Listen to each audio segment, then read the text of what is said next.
यह अपने देश के लिए बहुत खुशी की बात है कि सम्राट अशोक के जितने भी अभिलेख हैं, बहुत सारे अभिलेख चट्टानों पर, गुफाओं में, स्तंभों पर सम्राट अशोक ने लिखवाए हैं।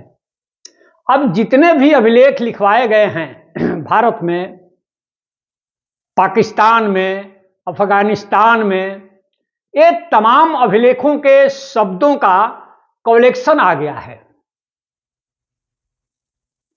तो एक किताब आई है मोतीलाल आलमचंद्र की, धम्म लिपि डिक्शनरी। धम्म लिपि डिक्शनरी, इसको स्क्रीन पर हम दिखा रहे हैं। ये देख लीजिए।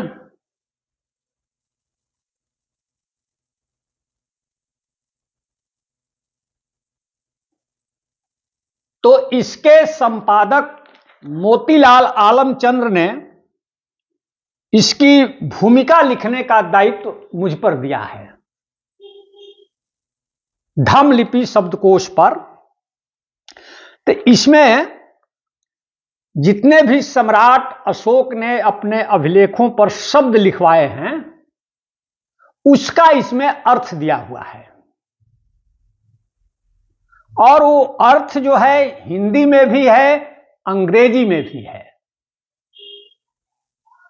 हिंदी में भी है, अंग्रेजी में भी है।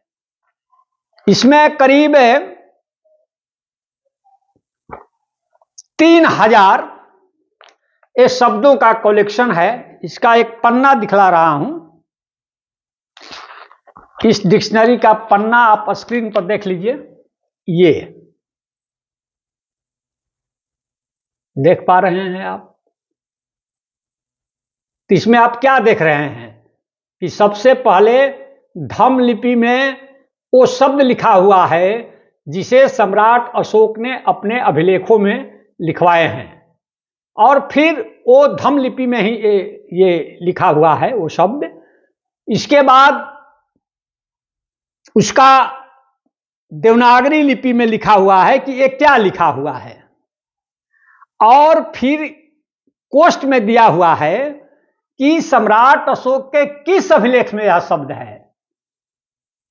शाहबाजगढ़ी में है या सारनाथ से है, इस तरह से। इसके बाद हिंदी में और अंग्रेजी में उसके अर्थ दिए गए हैं। यह भारत के लिए बड़ा ही गर्व की बात है। इससे देखिए फायदा क्या है कि इससे आप धम्म लिपि को पढ़ सकते हैं। धम्म लिपि को पढ़ने के लिए ये किताब बहुत अच्छी किताब है। ये देखिए, ये इयम धम्म लिपि,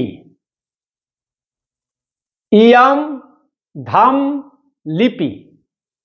इसके माध्यम से आप सम्राट अशोक के शिलालेख को पढ़ सकते हैं आसानी से, क्योंकि इसमें आप देखिएगा कि क, का, की, कु कैसे लिखा जाता है। स्क्रीन पर देखिए, ये दिया हुआ है। आप इसको देख कर करके आप इसके लिपि को पढ़ सकते हैं। मैं समझा दे रहा हूं। जैसे ये देखिए,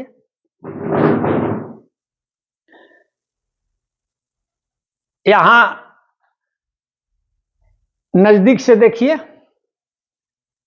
ये जैसे भा है, भा, ये ऐसे जो लिखा है ना, ये ऐसे लिखा है, यहां तक वो भा है। अब ऊपर ऐसे कर दिया तो आकार लग गया, भा। ये र है, भार, ये त है, ऐसे उल्टा वाई की तरह त होता है, तो भारत। अब इस ये त है, इस किताब के माध्यम से देख सकते हैं। आप देखिए, ये त और त को ऐसे लिखा जाता है उल्टा वाई की तरह। अब देखिए ये त है उल्टा वाई की तरह, तो भारत, ये स है और स में ये य जो है ये संयुक्त है, जुड़ा हुआ है, यहां से यहां तक ये य है, तो हो गया भारतस्य। भारतस्य, ये देखिए फिर स है, दंत स, और ऊपर बिंदु लिखा हुआ है, ये बिंदी दिया हुआ है, बिंदी दिखाई पड़ रहा है, ये एवी है। भारतस्य संवि, ये ध है, धा न, ऐसे यहां उद्देशिका। ये धम्म लिपि में लिखा हुआ है संविधान की उद्देशिका। ये सम्राट अशोक का अभिलेख नहीं है, सुविधा के लिए मैंने ये दिखा दिया है। ये देखिए ये सम्राट अशोक का ये अभिलेख है। उधर आते हैं, ये देखिए ये सम्राट अशोक का अभिलेख है सासाराम का। अब इसमें आप देख सकते हैं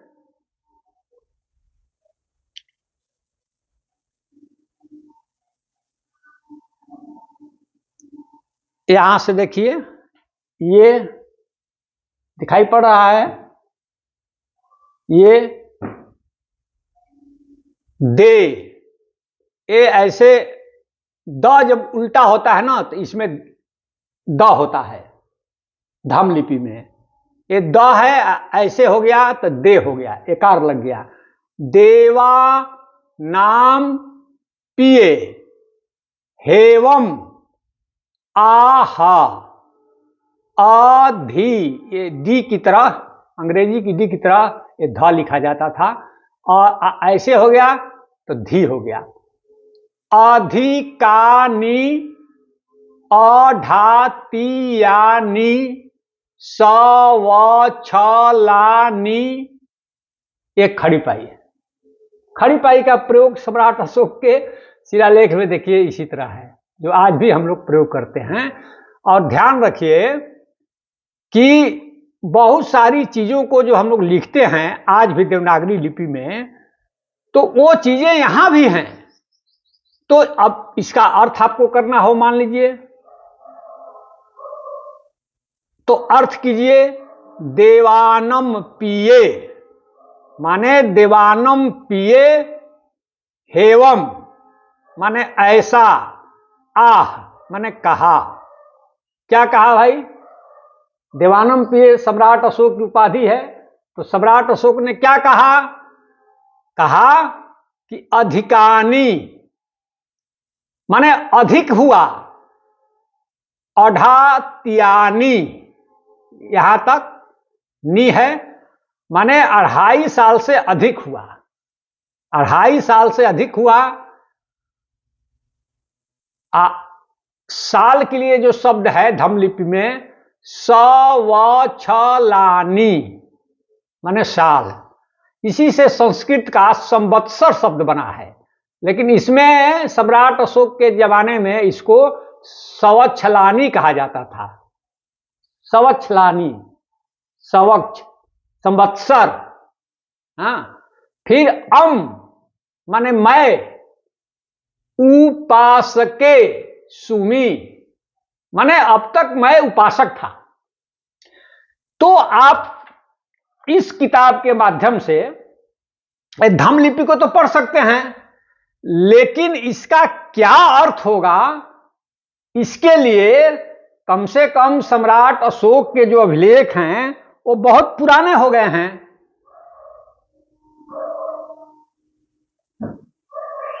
सम्राट अशोक के जो अभिलेख हैं वे बहुत पुराने हो गए हैं, तो उसके शब्द जो है ना वो इतनी लंबी यात्रा, माने 2200 साल से भी अधिक, 2200 साल से भी अधिक अपनी यात्रा करते हुए शब्द जो है ना बहुत कुछ घिसे हैं, बहुत कुछ अपना अर्थ बदल दिए हैं, इसलिए उसको पकड़ना बड़ा कठिन है। जैसे कि मैंने बताया, संवत्सलानी माने संवत्सर, साल, 2.5 साल से अधिक हुआ। देखिए कितना ये अपना रूप बदल दिया है। लेकिन इसको जानने से फायदा यह है कि आप प्राचीन भारत के, एंशिएंट इंडिया के आप सिविलाइजेशन को जान सकते हैं। इससे कौन कौन पेड़ पौधे जीव जानवर थे इससे पता चलेगा। कौन कौन नगर शहर, क्या चिंतन था, कैसी लिपि थी, सब कुछ इस डिक्शनरी से पढ़ने से हम लोगों को पता चलेगा। तो यह खुशी की बात है कि इस तरह की डिक्शनरी अब मार्केट में आएगी, अभी आई नहीं है। तो इसमें एक चीज मैं दिखाना चाहता हूं जो इस अभिलेख में ही हो। तो अब ये देखिए, जैसे मान लीजिए कि इसमें है सुमी, सुमी, इसमें जो एक शब्द आया है सुमी, तब सुमी को इसमें हम देखेंगे। अच्छा चलिए सुमी को छोड़िए, संवत्सले आ गया। देखिए ये नजदीक से देखिए, ये डिक्शनरी में आ गया संवत्सले माने ईयर्स, साल। इसी को संस्कृत में संवत्सर कहा जाता है। देखिए यहां से पता चला। अब इसकी यात्रा, इसका डेराइवेशन और इसका इतिहास इस शब्द का बहुत रोचक होगा। तो उतना बताने का तो यहां मौका नहीं है, लेकिन इस डिक्शनरी के आने के बाद, जिसमें करीब 3000 शब्द हैं, ये देश के लिए बड़ा ही गर्व की बात होगी। लेकिन इसके पहले एक डिक्शनरी आ गई है, डिक्शनरी ऑफ अशोकाज इंस्क्रिप्शंस। ये देख लीजिए, दिखाई पड़ रहा है, डिक्शनरी ऑफ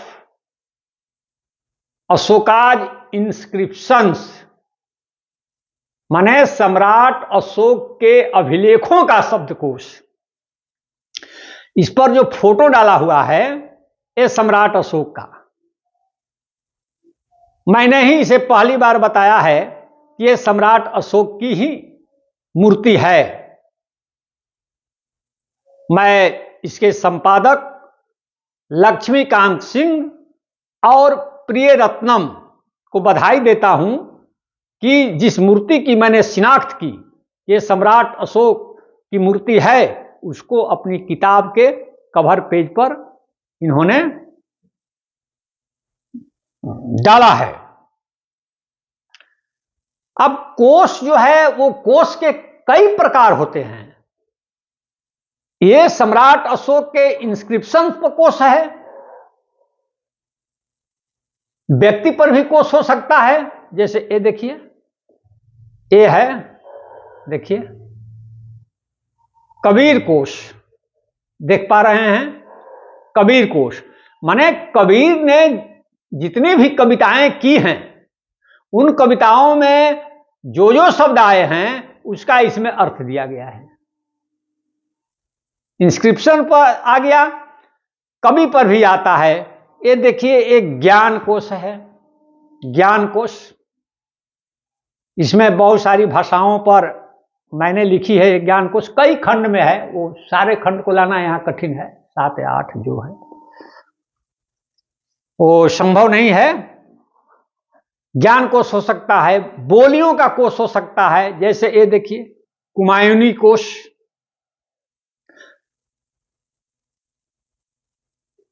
अब साहित्य का भी कोश हो सकता है।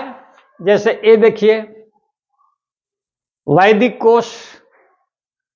हमारे पास कोशों की संख्या बहुत है, बहुत है, मतलब कि कम से कम 2000 से ज्यादा शब्दकोश मेरे पास है। अब जैसे कुछ लिए हैं, ये भोटी है, हिंदी भोटी कोश, ये जो वोट शब्द है ना, ये बुद्ध का ही अपभ्रंश रूप है। बुद्ध से ही ये वोट शब्द बना है। और ये भोटी बहुत सारे हैं, जैसे उधर मिजोरम में मिजो भाषा प्रचलित है, तो ये मिजो की डिक्शनरी है। कुछ चीजें मैं दिखा दे रहा हूं, जैसे इधर गोवा में कोंकणी भाषा है, तो ये कोंकणी भाषा की डिक्शनरी है। कोंकणी, इंग्लिश कोंकणी, ये भी कोई द्विभाषी कोश होता है, कोई त्रिभाषी कोश होता है। एक कुरु प्रदेश में जो बोली जाती है कौरवी बोली, उसका शब्दकोश है। ये ब्रजभाषा का शब्दकोश है, जो ब्रज क्षेत्र में बोली जाती है, ब्रजभाषा। ये बिहार में बोली जाने वाली मैथिली भाषा का शब्दकोश है। लेकिन बोलियों में सबसे बड़ा शब्दकोश सीताराम लालस का है, राजस्थान का। ये राजस्थानी कोश है, राजस्थानी हिंदी, जिसके शब्द हिंदी डिक्शनरी में कम लिए गए हैं। इसलिए मैं कहता हूं कि हमारे देश की डिक्शनरी में लोकतंत्र का अभाव है, लोकतंत्र नहीं है, क्योंकि हिंदी 10 राज्यों में बोली जाती है भारत में।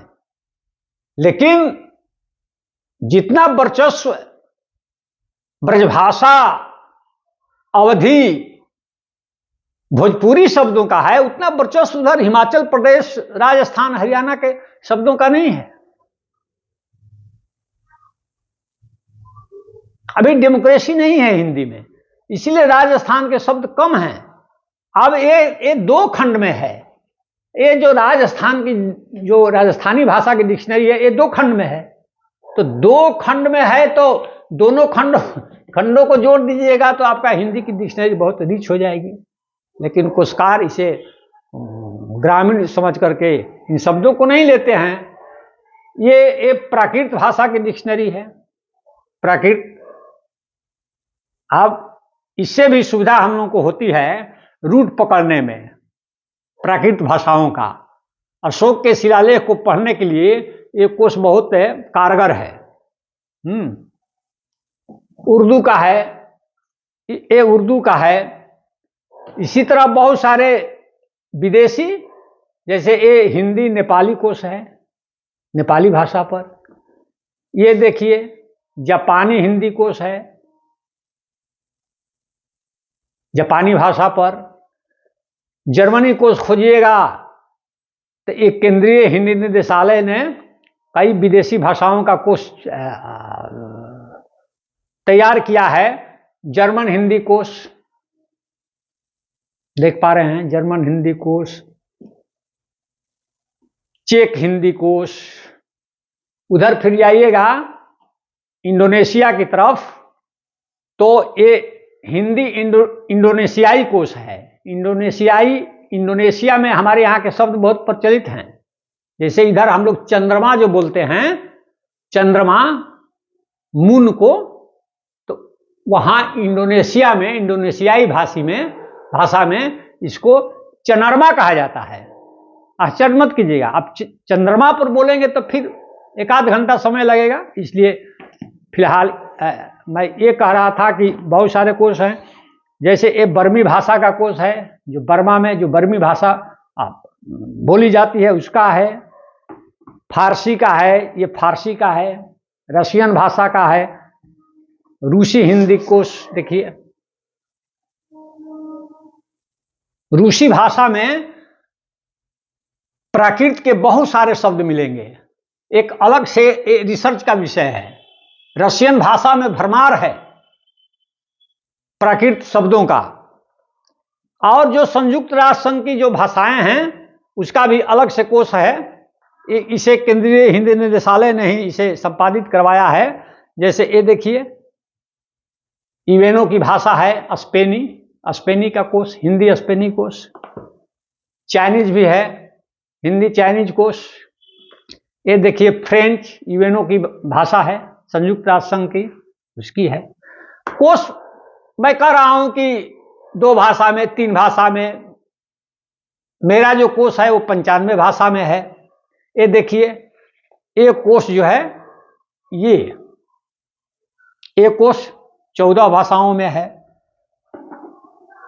14 भाषाओं में है। एक कोश देखिए, ये मेरे मित्र ही थे, अब नहीं हैं। ये 135 भाषाओं में है।